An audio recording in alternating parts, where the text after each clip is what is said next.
Okay students, ఈరోజు theorems కోసం మాట్లాడదాం. ఆల్రెడీ సూపర్ పొజిషన్ థియరం కోసం మాట్లాడాను కదా. Theorems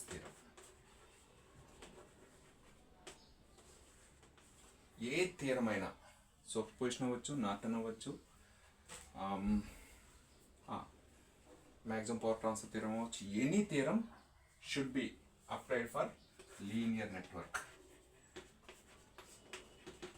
only for linear network, not for non-linear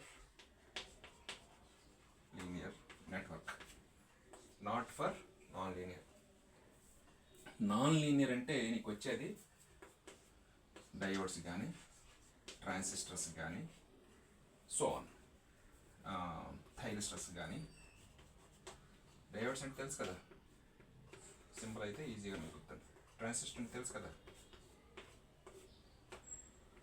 thyristors అంటే తెలుసు కదా,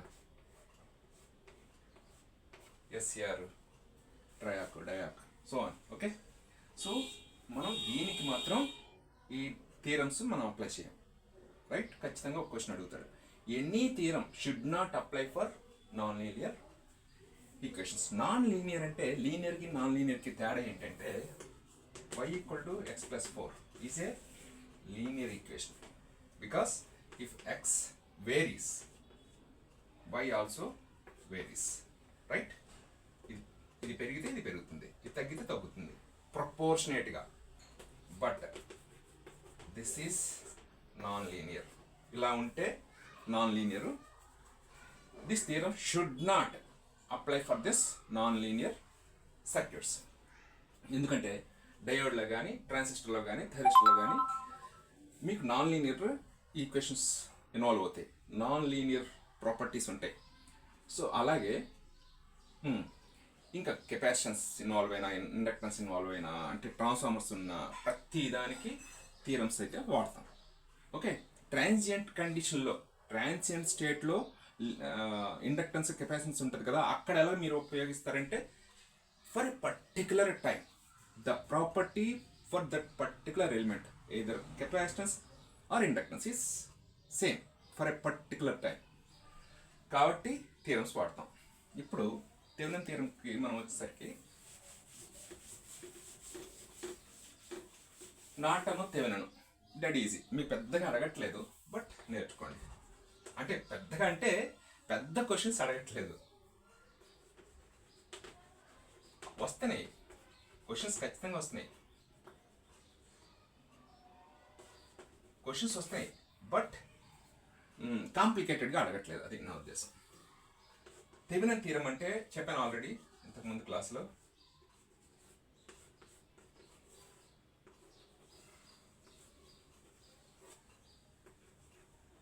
ఇలాగా, సో పెద్ద నెట్వర్క్ ఉంది, ఇది ఆర్ఎల్ అనుకోండి. టోటల్ ఎంటైర్ నెట్వర్క్ ఆర్ ఇక్కడ ఉంటుంది కదా, ఇక్కడ కూడా సోర్స్లు ఉంటాయి,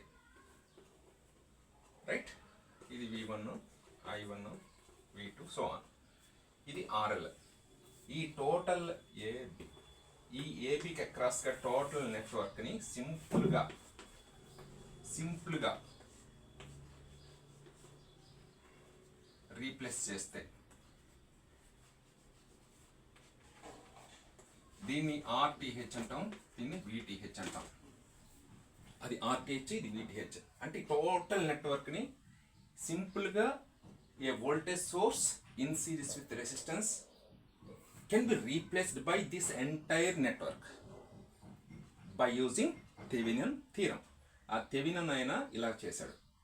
okay, so how to find the Thevenin voltage and Thevenin resistance, that is most important. ఈ థెవెనిన్ వోల్టేజ్ అనేది ఇది సింపుల్గా ఓపెన్ సర్క్యూట్ వోల్టేజ్ అంటాం, ఓసి, ఓపెన్ సర్క్యూట్ వోల్టేజ్. అది ఎలా అంటే, ఏది ఓపెన్ చేయాలి? ఇక్కడ పెట్టాం కదా, ఇక్కడ దీన్ని ఓపెన్ చేయాలి. ఓపెన్ చేసి ఇక్కడ విఓసి, అంటే ఇక్కడ ఏబికి అక్రాస్గా ఎంత వోల్టేజ్ వచ్చిందో కనుక్కోవడమే. దాన్నే విటిహెచ్ అంటాం, రైట్? దాన్నే విటిహెచ్ అంటాం. దట్ ఈస్ టోటల్ ఎన్ని సోర్సులు ఉన్నా సింపుల్గా క్లబ్ చేసి ఇన్ని ఎలిమెంట్స్ ద్వారా వచ్చిన ఇక్కడ అవుట్పుట్ వోల్టేజ్ ఏదైతే ఉందో దాన్ని ఇక్కడ వేస్తాం. That is called Thevenin voltage, right? How can you find RTH అంటే? ఆర్టీహెచ్ అంటే ఇక్కడ నుంచి నువ్వు ఇలా చూడాలి, అంటే the resistance across RAB open చేసిన తర్వాత that is called RTH. That time you must replace this voltage source with its internal resistance if any. You must open this current source and you must short circuit. Then you can find this RTH between A and B. That is called Thevenin equivalent. ఇప్పుడు ఎలా చేస్తావు? ఎప్పుడైతే ఇది open చేసావో, ఇది current source కదా, ఇది open చేసినా లేనంటే, రైట్? ఈ రెండు series, parallel, again parallel, series, అంతే. That is Thevenin equivalent. అంటే చాలా స్పీడ్గా చెప్తున్నట్టు అనిపిస్తుంది కానీ బట్ వీలైతే మీరు కొంచెం పాజ్ చేసుకొని చూసి మళ్ళీ పాజ్ చేసుకొని చూడండి, right? This is how that Thevenin theorem can be determined are can be replaced with a large network with a voltage source in series with the equivalent resistance of this network. How can you find VTH? By opening the load resistance across that what he had given, what he asked the terminals, and find the open circuit voltage, that is called Thevenin voltage. And for RTH, replace the entire sources in the network and look into that terminals where we want. Find the effective resistance that is across RAB, that is RTH, right? Where do you apply this Thevenin? అంటే ఏ సర్క్యూట్కి నువ్వు apply చేయకూడదు, ఏ సర్క్యూట్కి apply చేయొచ్చు అంటే Thevenin theorem అనేది linear నెట్వర్క్కి మనం చేస్తాము. DL ఎటు నుంచి అయినా అది ఫ్లో అవ్వగలగాల. డయోడ్కి ఒకవైపు వెళ్తుంది, ఇంకొక వైపు రాదు కదా, సో బోత్ సైడ్స్ యాక్సెస్ ఉండాలి, రైట్? ఇంకోటి ఏంటంటే థెవెనిన్ థియరమ్ అనేది నాన్ లీనియర్ నెట్వర్క్కి అస్సలు వాడము. నాట్ ఓన్లీ థెవెనిన్, నార్టన్ కూడా వాడడం, సూపర్పోజిషన్ కూడా ఏది వాడడం, ఓకేనా? నాన్ లీనియర్కి వాడడం, లీనియర్కి మాత్రమే వాడతాం. This is Thevenin. కొన్ని ఎగ్జాంపుల్స్ తీసుకొని మీరు చెయ్యండి, ప్రాక్టీస్ ఈజీ.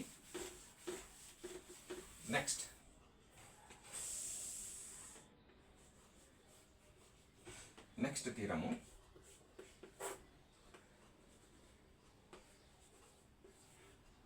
ఉండొచ్చు, ఉండకపోవచ్చు.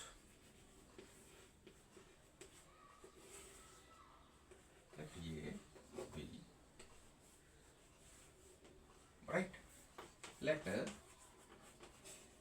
Norton theorem. నార్టన్ థియరం ఏం చెప్తుందంటే this is R. Find the Norton theorem across the terminals A and B అంటే just simply open this, no, not open this, simply short this terminals. ఎప్పుడైతే short చేసావో ఇది parallel ఉన్న zero అయిపోతుంది. Find IN or ISC, short circuit current across the terminal AB. By keeping that all sources in this circuit, find short circuit current, that is called Norton current. And find RN, that is also same as RTH. అంటే ఇది open చేసి ఇటు నుంచి చూసి మొత్తం ఇవన్నీ remove చేయాలా. Voltage source అయితే షార్ట్ చేయాలా, కరెంట్ సోర్స్ అయితే ఓపెన్ చేయాలా. That is the fundamental rule. Now you can write this entire network as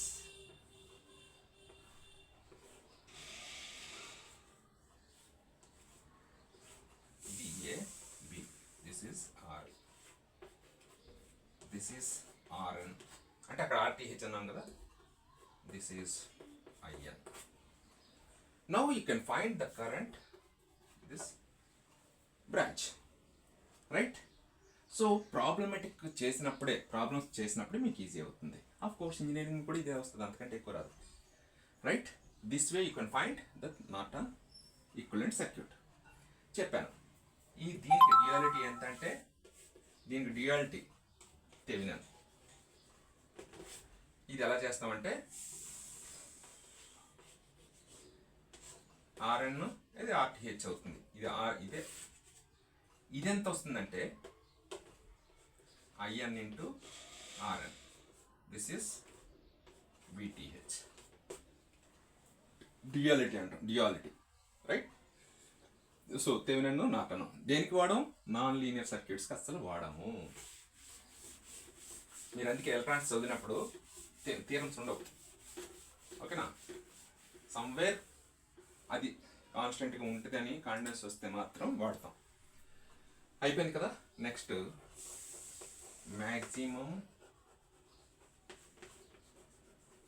power transfer theorem. Maximum power transfer theorem దీని ఇక్కడ మీనింగ్లో దీనిలోనే ఉంది చూడండి. మ్యాక్సిమం పవర్ రావాలా ఎక్కడికి?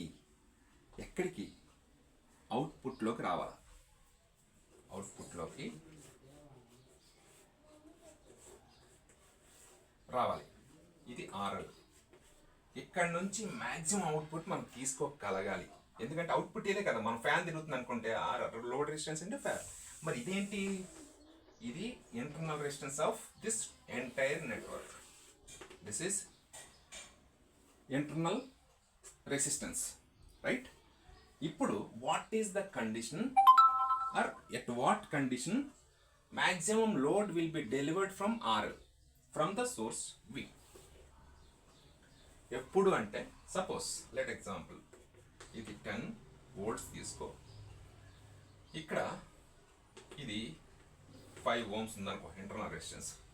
RL 1 మారిపోతుంటే కదా. RL 2, 5, 6, 8, 10 తీసుకుందాం, ఓకేనా. ఇవి తీసుకున్నప్పుడు ఇక్కడ పవర్ ఎంతో చూద్దాం. Power equal to V² by R R I² R ఏదైనా పర్లేదు కదా. ఇప్పుడు RL 1 ఉంటే కరెంట్ ఎంత సర్క్యూట్లో? ఇది సిరీస్ కదా. I equal to 10/6. ఇక్కడ I² ఆర్ అంటే 10/6 హోల్ స్క్వేర్ ఇంటూ 1 ఎంతో చూడండి. అలాగే RL 2 తీసుకో. RL 2 తీసుకుంటే 10/2 + 5 7. సో P2 ఈక్వల్ టు ఇది P1. అలాగే అన్నీ క్యాలిక్యులేట్ చేయి. ఇక్కడ ఏమవుతుందంటే పవర్ 1 తీసుకున్నప్పుడు 2 కంటే తక్కువ ఉంటుంది. అంటే 1 తర్వాత 2కి ఎక్కువ ఉంటుంది, తర్వాత 5కి ఎక్కువ ఉంటుంది, తర్వాత 6 తీసుకుంటే తగ్గిపోద్ది. సో ఎక్కడ దీనికంటే ఎక్కువ ఇంకెక్కడా రాదు.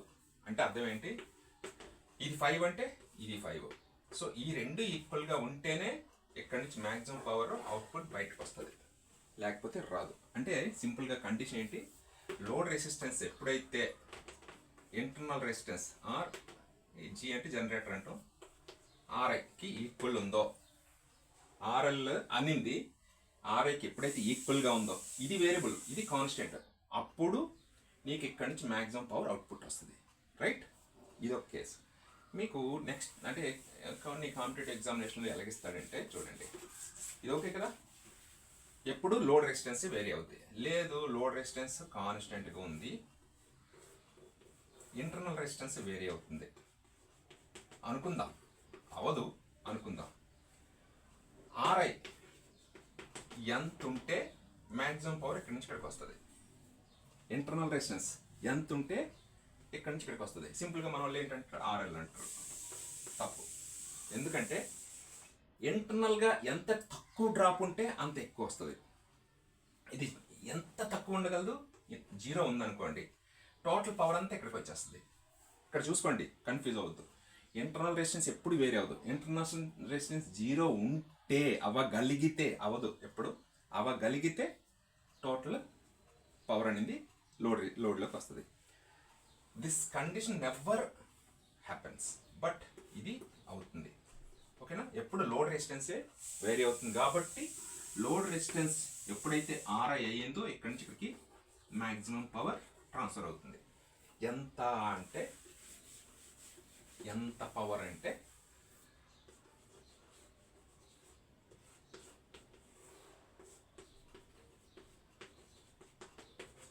కరెంట్ ఎంత? రెండు ఈక్వల్. ఎట్ మ్యాక్సిమం పవర్ కదా, RL ఈక్వల్ టు RI. ఇది condition, RL equal to RI. In this condition I is equal to V by RL plus RI. That is V by 2 equal కదా to RL. అంటే I ఇస్తాడు కదా, RI అని ఇచ్చిన పర్లేదు. So V by 2RL. Current V by 2RL ఉన్నప్పుడు ఇక్కడ maximum power transfer అవుతుంది. ఎంత అంటే V square I square R. I square అంటే V by 2RL square into RL. I అంటే హోల్ స్క్వేర్ వేసాం కదా, that is V square by 4RL square into RL. ఇది క్యాన్సిల్ అయితే V స్క్వేర్ బై 4RL. ఎంత ఉంటుంది మ్యాక్సిమం పవర్? ఎంత ఉంటుంది? అంత ఉంటుంది. సో ఇక్కడి నుంచి ఇక్కడికి ఎంత పవర్ ట్రాన్స్ఫర్ అవుతుంది? V square by 4RL. మరి ఇక్కడ ఎంత డ్రాపు? ఇక్కడ ఎంత పోద్ది? ఇక్కడ ఎంత పోద్ది అంటే again PI is equal to I square R. ఎందుకంటే అయ్యే కదా ఫ్లో అయ్యేది. I ఎంత? ఇది V by 2RL whole square into RI. But what is RI? RL. That is V square by 4RL. ఈ రెండు ఈక్వల్గా ఉంది చూడండి. అంటే ఇది సపోజ్ 100 వాట్స్ ఇచ్చింది అనుకో, మ్యాక్సిమం పవర్లో ఇక్కడ నుంచి బయటికి 100 వాట్స్ వచ్చింది అనుకో, ఇక్కడ 50 వాట్స్ డ్రాప్, ఇక్కడ 50 వాట్స్ బయటకు వస్తుంది. రైట్? ఇక్కడ సగం రెండు పంచుకుంటాయి, ఎందుకంటే రెండు ఈక్వల్ కదా రెసిస్టెన్స్లు. So what is the efficiency in this condition అంటే efficiency is output by input. What is output? 50 వచ్చింది, 100. So 50% into 100, 50% of the maximum power transfer థియరంలో ఎంత ఎఫిషియన్సీ ఉంటుంది అని ఎవరైనా అడిగితే 50% మాత్రమే ఉంటుంది. అంటే 100 రూపాయలు ఖర్చు పెడితే 50 రూపాయలు బయటకు వస్తుంది. రైట్? సో కానీ మ్యాక్సిమం అన్ని ఖర్చులు పోగా అల్టిమేట్గా మనం 50 ఖర్చు పెట్టినట్టు. రైట్? అంటే మ్యాక్సిమం ఖర్చు పెట్టినట్టు. లాస్ అయిపోద్ది 50 రూపీస్. ఓకేనా? This is all about maximum power. ఇది కూడా నాన్ లీనియర్ సర్క్యూట్స్కి వాడవు. రైట్? నెక్స్ట్ సూపర్ పొజిషన్ చెప్తాను. అదే సూపర్ పొజిషన్ థెవెనిన్లో వాడతాము, మ్యాక్సిమం పవర్లో వాడతాము, నార్టన్లో కూడా వాడతాం. రైట్? సో తర్వాత ఇంకోటి ఏంటంటే వీట్ స్టోన్ బ్రిడ్జ్ మీకు చెప్పలేదు. బాబు స్పెల్లింగ్ చూడండి. వీట్ స్టోన్ నాకు కరెక్ట్ చూడలేదు. వీట్ స్టోన్ బ్రిడ్జ్ స్పెల్లింగ్ చూసుకోండి. వీట్ స్టోన్ బ్రిడ్జ్ ఎలా ఉంటుందంటే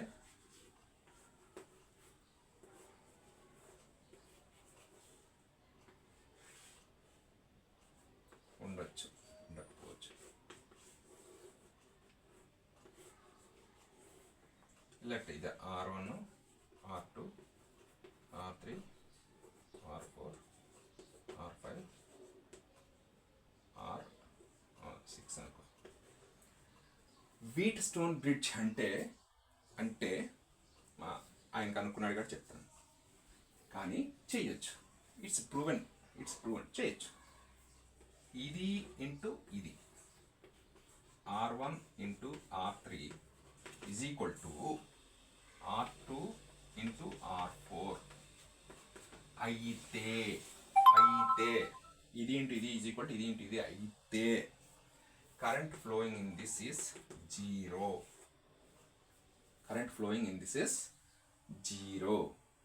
ఇది ఇంటూ ఇది ఈజ్ ఈక్వల్ టు ఇది ఇంటూ అయితే కరెంట్ ఇందులో 0. దాని అర్థం ఏంటంటే ఇక్కడ వోల్టేజ్ ఎంత ఉందో ఇక్కడ కూడా అంతే ఉంటుంది.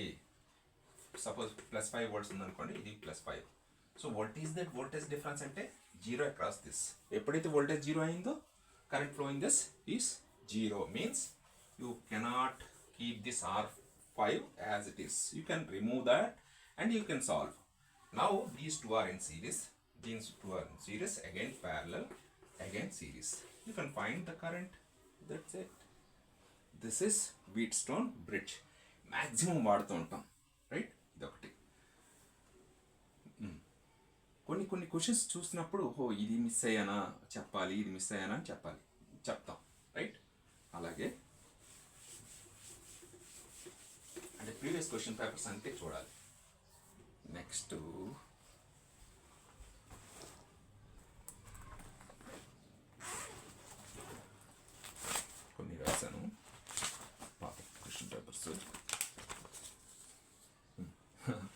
ఇక్కడ which are the following is not equivalent to watts, not equivalent to watts.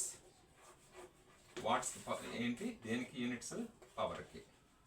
కింద వాటిలో ఏది వాట్స్ కాదు, ampere into volts, current into voltage is power, right. Ampere square into ohms, I square R is correct, right? Ampere per volt, not joule per second. Yes, it's correct. Work by time, power is work by time. Work ki joule, energy kuda joule per second, right? Now. Next question. రాశాను, పాత question paper రాశాను. Yeah, while Thevenining a circuit between two terminals VTH is equal to. Thevenining అంటే Thevenin థియరంలో VTH అంటే ఏంటి? VTH అంటే మనం ఏం చేసాము, ఎలా కనుక్కున్నాం VTH? ఇది RL అనుకుంటే ఈ టెర్మినల్స్ ఇక్కడ VTH ఇది కనుక్కున్నాం. ఎప్పుడు ఇది తీసేసి ఏం చేసాము, సర్క్యూట్ ఇది తీసామంటే ఏమైనట్టు, ఓపెన్ చేసినట్టు. ఓపెన్ సర్క్యూట్ టెర్మినల్ వోల్టేజ్ ఇక్కడ ఏమిచ్చాడంటే short circuit terminal voltage. Short చేస్తే ఏముంటుంది, voltage 0 because current I, the resistance is R is 0, I into 0. So short చేయకూడదు, వోల్టేజ్ కనుక్కోవాలనుకుంటే షార్ట్ చేయకూడదు. దీనిలోనే బోల్డెన్ పాయింట్స్ వస్తాయి. ఏం చేసాము, ఓపెన్ చేస్తేనే వోల్టేజ్ అక్రాస్ దట్ ఉంటుంది. వోల్టేజ్ అక్రాస్ దిస్ అంటే the drop across this and this one. ఇది ఓపెన్ సర్క్యూట్ కాబట్టి ఇందులో కరెంట్ 0, ఇందులో కరెంట్ 0 కాబట్టి వోల్టేజ్ డ్రాప్ 0. బట్ ఇందులోంచి కరెంట్ ఇలా ఫ్లో అవుద్ది కాబట్టి ఇక్కడ కరెంట్ కనుక్కొని current into resistance, right. Which are the following does not use heating effect of electric circuit? ఈ కింద దాంట్లో ఏది heating effect of electric current అంటే కరెంట్ ఫ్లో అయినప్పుడు హీటింగ్ ఎఫెక్ట్ ఏది రాదు అంటే సింపుల్గా చెప్పేయచ్చు, కానీ కొన్ని తెలియాలి. ఎలక్ట్రిక్ ఫర్నెస్ అంటే ఏంటంటే పొయ్య, ఎలక్ట్రికల్ పొయ్య. మీరు హీటర్ ఉంటుంది కదా రూమ్లో, అక్కడ హీటర్ అంటే స్టవ్, ఎలక్ట్రిక్ స్టవ్ అంటారు కదా, అదే ఎలక్ట్రిక్ ఫర్నెస్ అనుకోండి, అదే పొయ్య. గీజర్, వాటర్ మరబెట్టుకుంటాం కదా, గీజర్ అంటే ఇక్కడ ఇచ్చిన ఆప్షన్స్ చెప్తాను.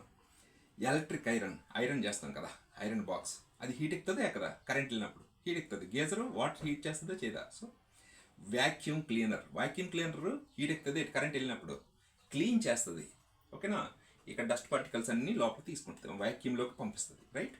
సో వ్యాక్యూమ్ క్లీనర్లో మాత్రమే హీటింగ్ ఎఫెక్ట్ ఉండదు. So heating effect of electric current and current flow అయినప్పుడు ఏది ఈ నాలుగిట్లో ఏది కరెంట్ హీట్ని బయటికి పంపిస్తుంది అంటే హీట్ జనరేట్ చేస్తుంది అంటే ఎలక్ట్రిక్ ఫర్నెస్ అంటే ఎలక్ట్రిక్ పొయ్య జనరేట్ చేస్తుంది. గీజర్ వాటర్ మారబెట్టేది గీజర్ అంటుంది, అది హీట్నే ఇస్తుంది. ఎలక్ట్రిక్ ఐరన్ బాక్స్ అది హీట్నే ఇస్తుంది. వ్యాక్యూమ్ క్లీనర్ ఇవ్వదు. నెక్స్ట్ క్వశ్చన్, ఇది 2023లో ఇచ్చారు.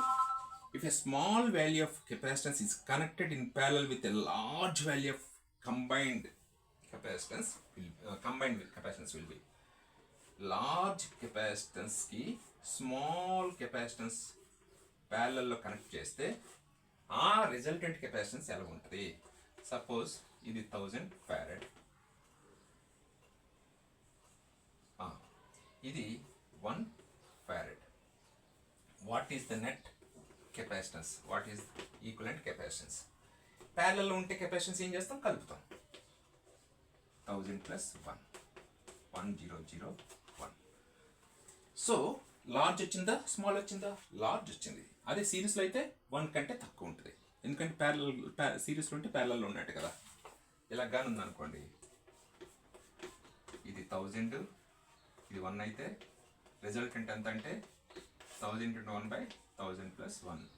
ఇది సో లెస్ దాన్ 1. చూడండి, సిరీస్లో కనెక్ట్ చేస్తే తక్కువ ఉంటుంది, 2 బిట్లు కవర్ అయిపోయి. ప్యారలల్ కనెక్ట్ చేస్తే 1000 కంటే ఎక్కువ ఉంటుంది, ఎందుకంటే డైరెక్ట్ కలుపుతాం కాబట్టి. Right, this is one bit. మీరు ఇలా మైండ్ అప్లై చేస్తేనే చాలా ఈజీగా చేయగలరు. Next okay. A capacitor then can be stored. A capacitor can be stored 100 microcoulomb of charge with the voltage source 10 volts. Then what is C? చూసుకోండి, రాసుకోండి.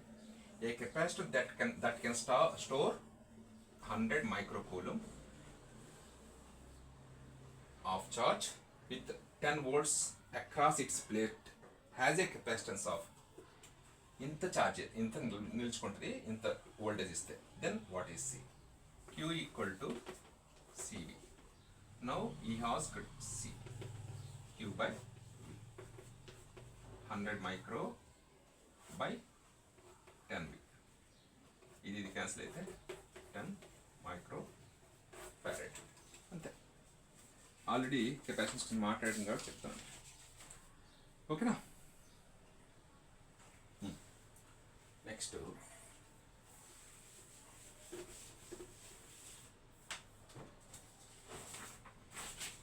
what will be the reading of the ammeter in the given figure below? రాసుకోండి.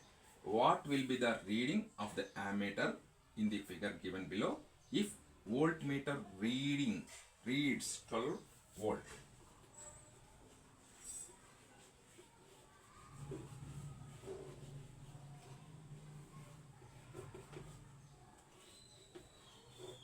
ఫిగర్ని గీయకూడదే ఎగ్జామినేషన్లో. అదే object type ఏమంటారు, 12 volts 4 ohms.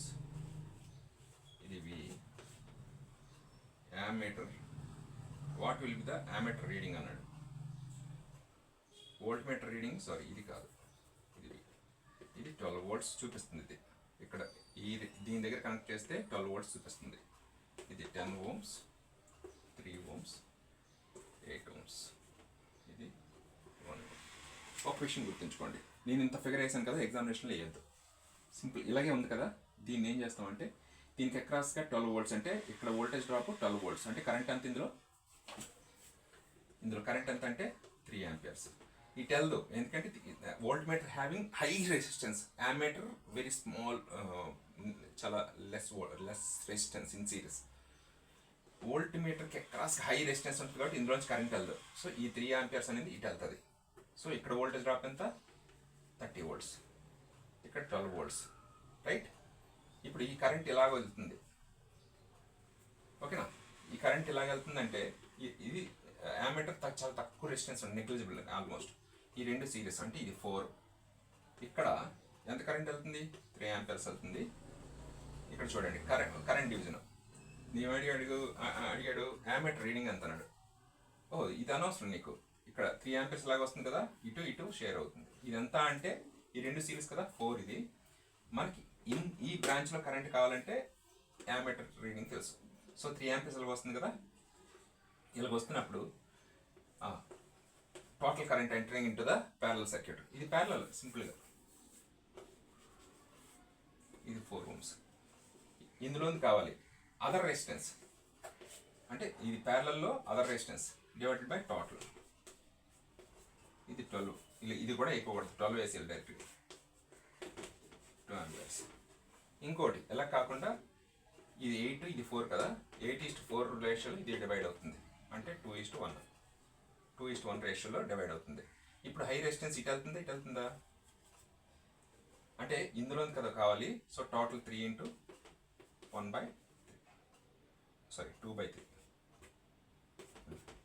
అంటే 2:1 రేషియోలో ఇది ఉంది, బట్ కరెంటు 1:2లో ఫ్లో అవుద్ది, ఎందుకంటే తక్కువ రెసిస్టెన్స్లో ఎక్కువ కరెంట్ ఫ్లో అవుద్ది. సో 1:2లో ఈ 3ని డివైడ్ చేయాలి. 1:2లో 3ని డివైడ్ చేయాలంటే 3 × 2/1+2 అంతే. ఓకే, పెన్ను పెట్టకుండా అంటే మీన్ కళ్ళతో చేసి చెప్పేయచ్చు. రైట్, ఇంకోటి రాసుకోండి. Find out the current flowing in the resistor R4 in the figure given below.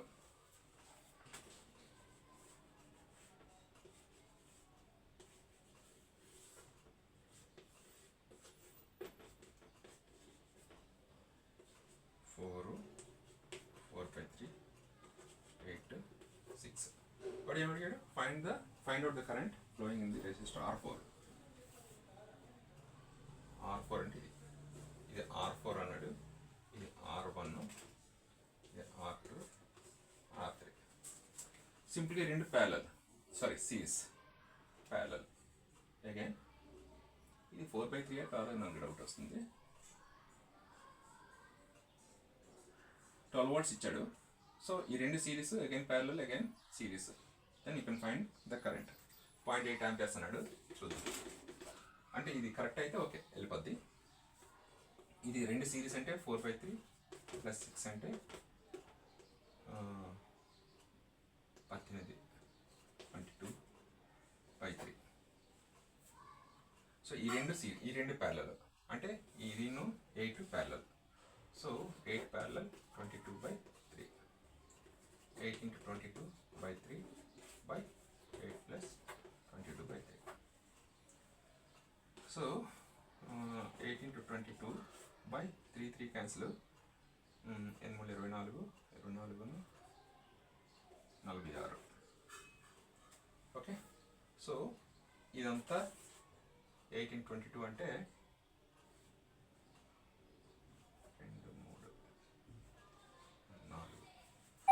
So 88/23. కొంచెం క్యాల్కులేటర్ ఉండాలి, బట్ వితౌట్ క్యాల్కులేటర్ ఇచ్చాడు. ఇలా అని ఉండదు, కొంచెం టైం ఎక్కువ పడుతుంది. కానీ ఇదే సింగిల్ నెంబర్ అయితే టకటక అయిపోద్ది. So 88/23 is in series with this. ఇందులో కరెంట్ కనుక్కుంటారు, కరెంట్ డివిజన్లో ఇందులో కరెంట్ కనుక్కుంటారు. కొంచెం ట్రై చేయండి. ఆన్సర్ 0.8 ampere అంట. ఇది 12, ఇది 4, ఇది 8, ఇది 4/3 అన్నాడు. నాకు డౌట్, ఇది 6. సో ఇందులో కరెంట్ కనుక్కోమన్నాడు. Right, 0.8 amperes. ట్రై చేయండి. ఇంకోటి,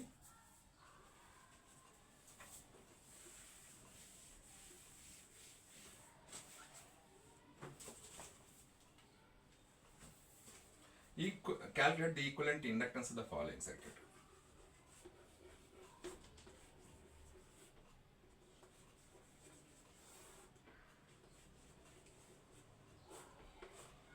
ఇది 5, ఇది 4, ఇది 2, 3, 1. సేమ్ రెసిస్టెన్స్కి ఎలా చేస్తామో అలాగే హెన్రీస్, ఇవి యూనిట్స్ మారుతుంది అంతే, బట్ ద వే ఎలా చేయాలో అలాగే చేయాలి. ఈ రెండు సిరీస్ 3, ఈ రెండు ప్యారలల్ 1.5, ఈ రెండు సిరీస్ 5.5, ఈ రెండు ప్యారలల్. రెండు ప్యారలల్ అంటే 5 × 5.55, 5.5/10.5. క్యాలిక్యులేట్ చేయండి. సో కొంచెం క్యాలిక్యులేషన్ పార్టే ఇచ్చాడు, బట్ దిస్ డెఫినెట్లీ 5/2 అంతేనా, 2.5 దగ్గర ఉంటుందా? ఓకే, 5 2 5 1 ఎంతైతే అంతా చూసుకోండి. అంటే అక్కడ వచ్చిన ఏబిసిడీలు ఉంటాయి కదా, దాన్ని దీని చేత మల్టిప్లై చేసేయండి. 5.5 వస్తే సరిపోద్ది. ఎందుకంటే ఎక్స్ అనుకున్నాం అనుకో, 5.5 = x × 2.1. ఈ ఎక్స్ అనేది ABCDలో ఉంది కదా, అది ఏది మల్టిప్లై చేస్తే ఇది వచ్చిందో that is the easy. Okay, టెక్నిక్లు వాడాలి. తర్వాత ఐడియల్ సోర్సెస్ కోసం చెప్పాను కదా, ideal voltage source, ideal current సోర్స్లో ఇక్కడ ఏంటంటే 0 రెసిస్టెన్స్ ఉండాలి అక్రాస్. ఇప్పుడు వోల్టేజ్ సోర్స్ ఇలా ఉంటుంది, internal resistance must be 0. Internal resistance must be 0. అక్కడ ఏమైందంటే an ideal constant voltage source has 0 resistance. An ideal constant voltage source has 0 resistance. An ideal constant current source has 0 parallel resistance. ఇది సిరీస్లో 0 resistance, అది ప్యారలల్లో 0 resistance.